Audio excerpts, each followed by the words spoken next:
This week on The Real Housewives of Orange County. So that's just like, don't focus on me. Have I drove my car into a house? Okay, I gotta walk away. Yo, what is up, everybody, and welcome back. Today we're going to be talking about the new episode of The Real Housewives of Orange County. That's season 18, episode 7. Let's get right into it.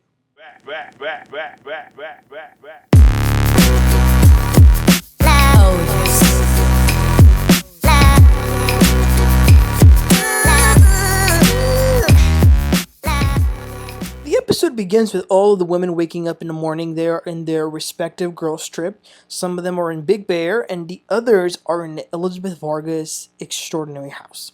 They are cooking breakfast. Now, let me ask y'all something. Would y'all rather be in Big Bear with Tamra, Alexis, Katie, and Jen, or in La Quinta with Shannon, Emily, Gina, and Heather? Let me know in the comments. So, at La Quinta, the ladies kind of bring up the last dinner the whole group had, and how how it was being brought up that Shannon owes money to John. Shannon says that there were things that she paid for. She was very generous, and yeah, there were things that he paid for as well because she thought they were in a relationship. And you guys, my heart broke for Shannon. She was so sad. She's going through so much. She's going to have to pay lawyers because John is suing her.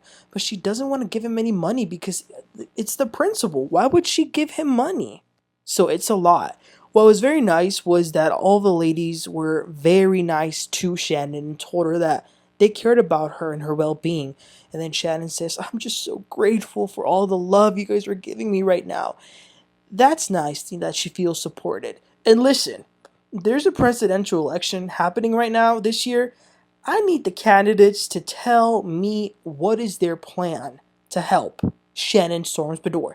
Because this poor lady has been suffering the entire time she's been on this show. Like, can she get a break?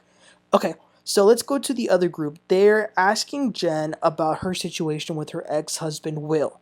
Now, this is interesting. There's a friend of Jen's whose name is Laura. Her friend Laura started dating Jen's ex-husband. Imagine your friend dating your ex-husband. That's crazy. Jen says that when she found out about this at the beginning, she lost her mind. But she kind of put all of that aside because she wants to make sure that all of the kids are okay and that they are in a cohesive co-parenting blended family. If he's already if he's going to date her and she's going to date him, she might as well, make the best of it. Tamra then shows them what Will posted on his Instagram, which I felt like was kind of unnecessary for her to do. But at this week, it's his turn to have the kids. So on these Instagram posts, it shows Will, Laura, and the kids having so much fun, and I'm sure that hurts Jen a little. And then Tamra cries too about her daughter that she lost because she stopped talking to her after she got a divorce. So at La Quinta, Emily and Gina are playing pickleball.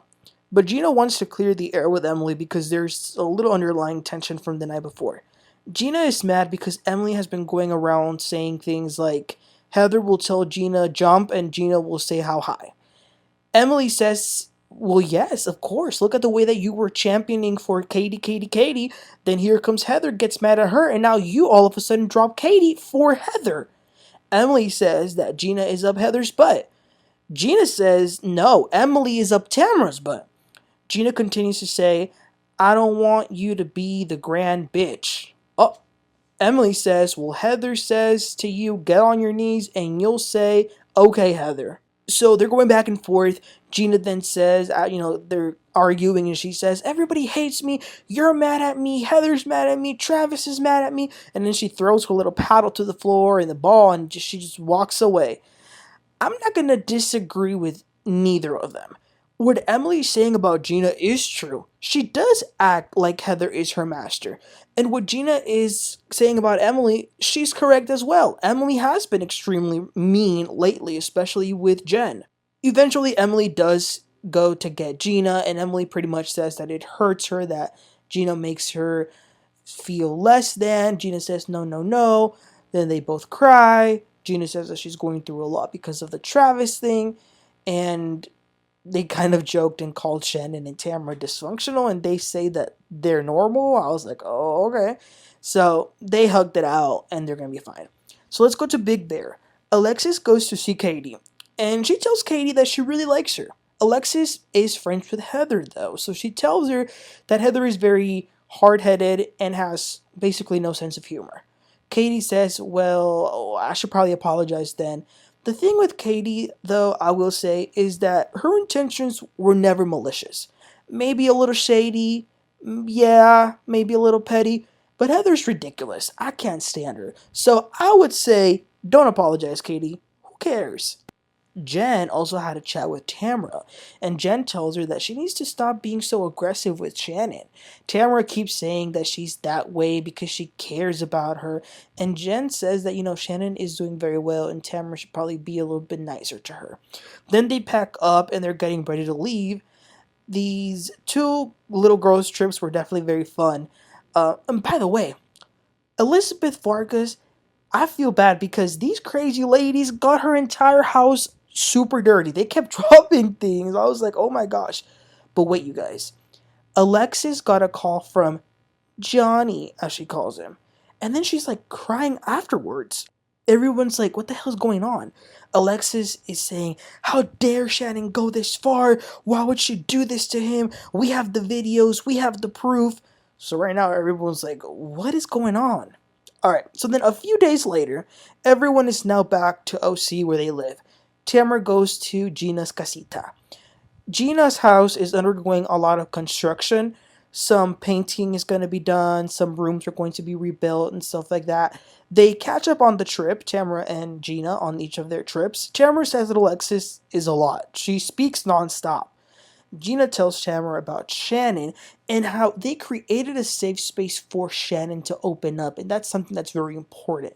But Tamra keeps going off about Shannon's is still drinking and Shannon's an alcoholic, which even if it is true, you can't force someone to better themselves the way Tamra has been doing. And according to her, she is doing quote unquote tough love, which is what Shannon needs. I was like, Then Emily and Katie meet up at a candy store with their little boys, and I thought it was really nice that they met and they were kind of like playing around with all the candy. So Emily and Katie are catching up about the trips as well. Emily tells her about Gina's behavior, and Katie is thinking, yeah, Gina's not the girl's girl I thought she was. She's kind of a Heather's girl, so Katie's kind of done with that. Then Katie tells Emily about these videos that Alexis kept yapping about.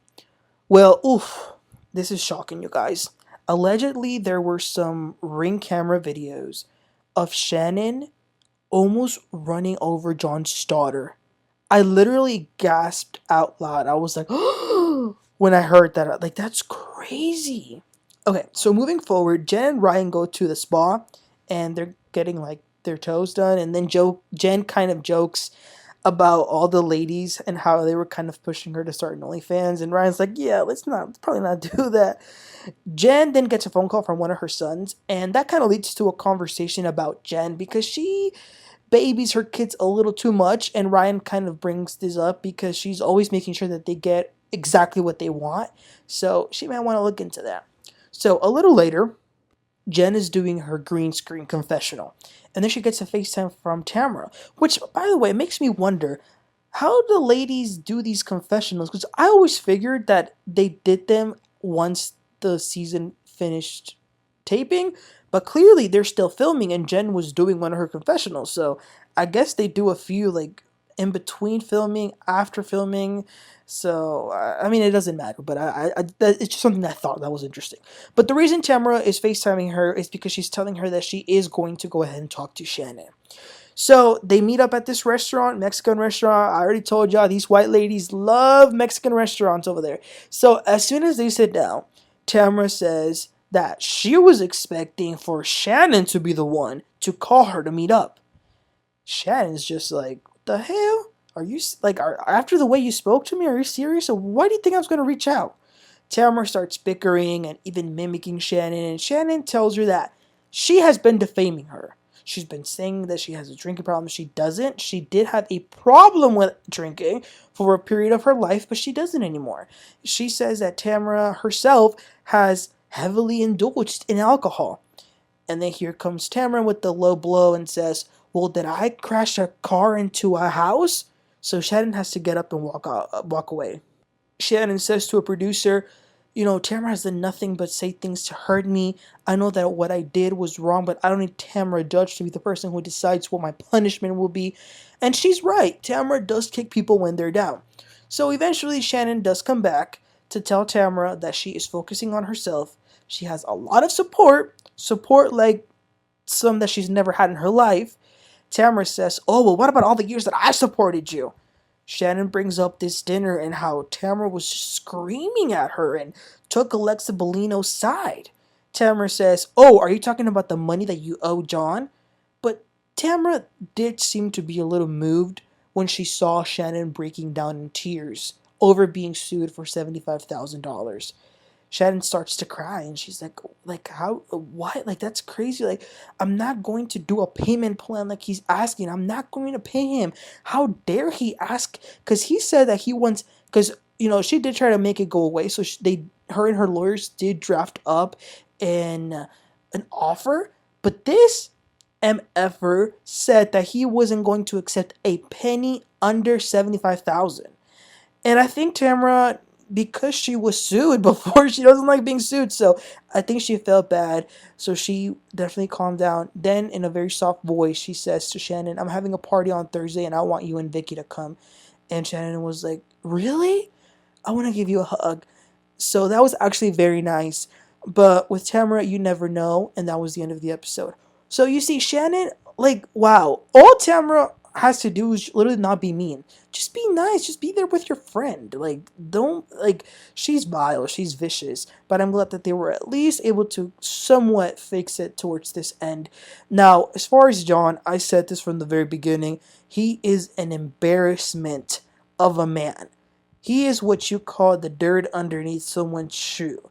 How are you going to be suing a poor lady that you dated for $75,000? Do you think that when I break up with my girlfriend, I'm asking her to give me back all the gifts I gave her to give? Like, that's ridiculous. That is so ridiculous. Be a man. Be a freaking man and get over it. Like, what the hell? But anyway, you guys, let me know what your thoughts were about this episode. Please don't forget to like and subscribe. And I'll catch y'all next time. You have a great one. Bye.